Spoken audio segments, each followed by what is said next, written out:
when they were rolling out the carpet, there was all these $50 notes, and the auctioneer had to make everyone leave the room while the family picked up all the $50 notes under the carpet. He found this beautiful elite bowl in a box lot. You pay like $40 for it, and you sell it for thousands. The cops are pretty brutal too. They would do what my dad used to call a flying squad, where they would just turn up on the dirt and they'd hop in the undercover Ds, would sit in a car and drive up from Brisbane, and they'd visit all their second-hand dealers. My name's Rod. I'm based in Brisbane, Queensland.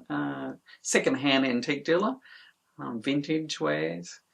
Mum and Dad were second-hand antique dealers in the 80s, so I've been around this since I was about 11. And so I've had a long, different look at how the industry has changed. It's changed a lot over the years. You know, when I was growing up in Gympie, you would go to an auction on a Saturday and Sunday, and there might be 2 on a Saturday and 2 on a Sunday, and that was by the 2 big local auctioneers. And it was a weird thing to do, because you would go to these people's houses that you would never know, or you'd slightly know of. And back then, you know, they advertise it in the paper, and then you would then go up on the Friday afternoon and have a look through. But then by the Saturday morning, they'd have trestle tables out in the backyard, and their whole entire life would be just put on the trestle tables, and the auctioneer would kind of like auction it by foot at a time, and you'd sit there with Mum. It was it's very different to today how you buy your goods, but the auctioning was a major way of buying it. And so you would buy it, and then I was Dad's runner. Dad would buy something, and then he would give it to me, and then I'd take it back to because once they hammer down, then you're responsible for it. So you have to be, or I'd be in the background helping Dad for all these years, and you'd get to learn what things should go for. And well, you know, but things back then, people would pay, you know, $100 for a carat lamp, but today you're lucky getting $50, $80 for a carat lamp, which if you think $100 back in the 80s would probably be equivalent to what, $300 or $400 for a clear carat lamp. So things come and go. It's a strange thing, but to see if you're in this business long enough, you'll see patterns, but you also be a bit melancholy about what's happened to it, like the big cedar chest of drawers that are on marketplace now, $300, $400, $500, sometimes $150. And back in the 80s and 90s, they were $1,500, $2,000, and you would sell them. Mum and Dad would sell them instantly. They'd be gone within a few days, and to get one was pretty big deal, because everyone was searching for them. But back in the 80s and 90s, you could go to in the morning, and that house would empty out to $20,000 or $30,000, which back in the 90s was a lot of money. But yeah, it was an amazing thing to go through, and that was happening every weekend. There was some really, well, that's because Gympie was an old gold mining town, so it had a lot of wealth. You know, there's amazing, I always remember the Goldbergs, who were a very well-known Gympie family, and I remember going to them, one of their estates. So there was 2 big aunties, I think they all died within a few months of each other, and there was a great big Victorian taxidermy case of birds, huge, mainly being about 40 birds, and I remember that making for about $1,500. Now back in the early 90s, late 80s, $1,500 was a lot of money. Yeah, it was huge. And then there was another one that they had a carpet. They'd sold the big carpet up on the hill in this big Queensland. When they were rolling out the carpet, there was all these $50 notes, so the auctioneer had to make everyone leave the room while the family picked up all the $50 notes under the carpet. Yeah, there's all these kind of funny stories that happen in it. Or you used to get bidding against people who didn't like you. They just fucking bid. And that's another thing about the modern way now. All auctions have gone online. There's no live auctions. The last live auction died here at Malcolm McDonald's, I think, back at the end of last year. So there's a different. I really enjoyed going to a live auction, because you would realise that you've missed something, and someone's bidding on it, and you'd have to have a quick double take on it, or you'd look at the really serious older dealers around you. Why are they bidding on that? And then you either have a regret, then and also you get a bargain sometimes, or out the back there'd be box lots, and there'd be something really a sleeper sitting on a box lot that you would snavel up and click your heels and go, motherfuckers, you all missed that. Yeah, you pull it out at the end of it.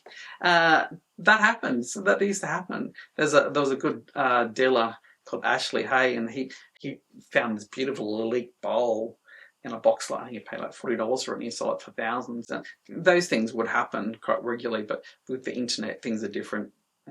And also with Google reverse imaging, that's another thing in the trade. A lot of people base their knowledge on Google reverse imaging, and you can't Google rare. If there's only been 5 of them made, or you know about them, that's good for you. It's about having knowledge. But Google imaging is not, reverse Google imaging isn't how a new dealer should be learning their craft. Go and buy an old set of bloody Carter's Magazine reference books. They're $10 or $20 each. They go back for 25 years, and study those books, because there's things in those books, especially those early ones in the 80s and 90s, you'll never see again, but they will pop up because they were sold back then to collectors, and now it's in the 2020s, those things are popping up again, those really rare pieces. But if you don't know what they look like, you're buggered. I think the industry now is a little bit boring. And I think the industry is missing a lot of cultural good items. I think that's because they've all been flushed out, and I think so that it means everyone's looking at buying their youth back. So the shoes and clothes and trading cards, So you'd say nostalgia's driving customer? Yeah, I don't really like it. Yeah, I guess that's again part of being in the industry for such a long time. I saw it when it was at its height after the bicentennial year of '88, which really drove everyone into having a bit of real Australian pride in the history.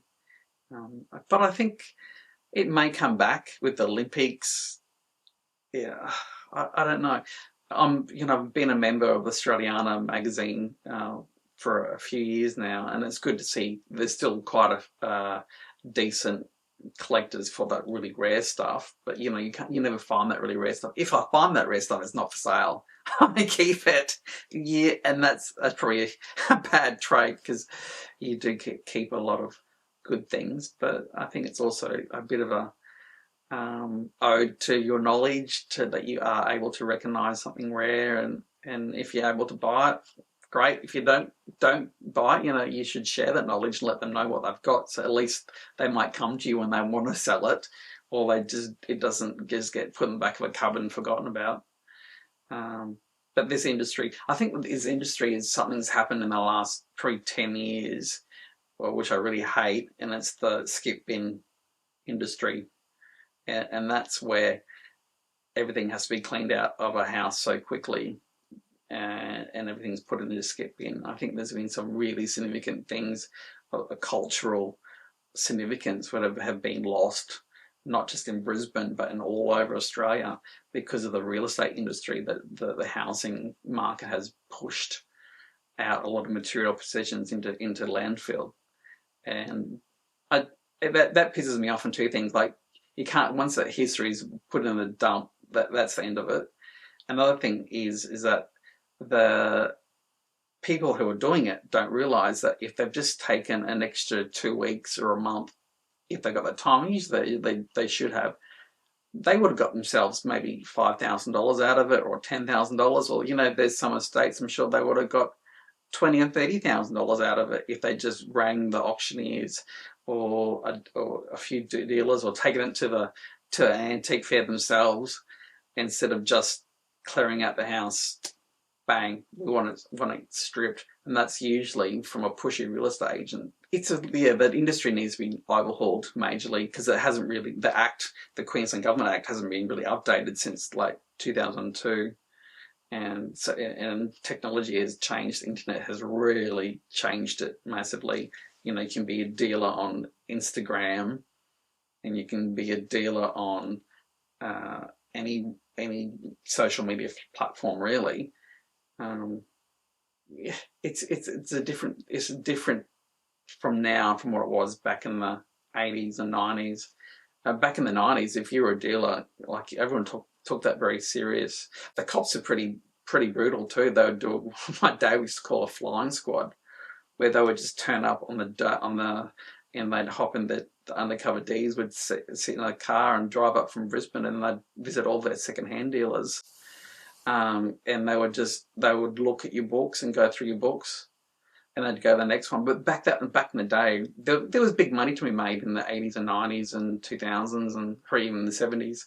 And so that way they would keep an eye on everything that was going on. And you could then call the police and dog in Billy Blogs, and the police would go and talk to them and say, you're selling second-hand goods or antiques without a license. And they would get written up. Is it still a viable career option? Can you still make a living from it? I think it's something that, I got on it slowly. I came to Brisbane, I was working at Coles and having a great time, and I got into debt. And I was told by my dad, basically, that I needed to sort that out. So I went garage selling, and to help pay off my debt. That's how I got into it properly. Like, I was always in around it, always buying and collecting from a younger years. Even when I was like 11 and 12 and 15, I had a collection of things. Didn't matter what it was, whether it was glass or china or dogs or whatever. I think getting into it, you can't just go straight into it going, I'm an antique dealer now. I've stopped my job at working for the government. Now I'm going to be a dealer and buy and sell. They don't make it. My life in my 20s there, my late 20s, stopped. I didn't partying. The partying stopped for me, because I had to go and do garage selling. But it was brutal back in those days to go garage selling. If it said 6 o'clock, you had to be there at 5. Even though sometimes you'd be there at 5 and it's already been open at 4 a.m. It's always an hour beforehand, and then you would just have to compete with 20 others or 30 other people. And some of the noise, especially these big estates, and where they would not open it until 8 o'clock.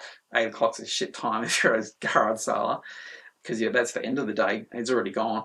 If you haven't got your mostly stock before 6:30, 7 o'clock, that's it. But they'd open the doors, and then there'd be a rush of 40 people, and then just the smashing of goods, the stress of it for the people selling it. So I wouldn't want to do garage selling now. Not that there's a lot of garage selling happening. Facebook Marketplace has just taken that away. And plus also everyone wants to juice the lemon so much themselves. So some of them will take a year to sell their estate. They'll sell it one thing at a time. $5 here, $10 there, $20 there. It must be quite painful for the family to watch that. Just wrap it up. So what's your best source of stock now? I still do a lot of op shopping. I do like to get, because being in the industry a long time, you get calls most weeks. So I do private calls a lot. But I do like going op shopping. There's a thrill about finding something that someone's discarded, and then all the people out the back of the op shops who, there's a lot of them that are there for themselves, have missed. You can find some good things if you got the knowledge. And I have bought some really good things. I've bought beautiful Lalique. I've bought really significant pieces of Harvey School, really significant paintings. It's there, but you've got to have the knowledge. And also, if you do op shopping, don't just go for 4 hours or 2, or for 4 shops. Make it a day. You got to go for 8 hours, and you'll be really exhausted, because you'll look at maybe 50,000 items from those 15, 18 shops that you push through. Yeah. It's an art to op shopping, but you got to know when they're delivering the stock. You got to be friendly with the people that work on there, because sometimes they will let you know, oh, there's more stuff to come out tomorrow. Come back. You know, there's an art into getting the most out of an op shop. You never ever stop learning. You're always learning. I think knowledge can be accelerated if you are friends with other good dealers, and they will pass down stuff to you. And you can look at their stall and kind of absorb what they're buying and look at their descriptions. But I think knowledge is something that for this industry will always change rapidly. I also think that a lot of dealers don't look at their local area enough, for history enough, know who your local champion artists were from the 30s, 20s or 50s or 80s.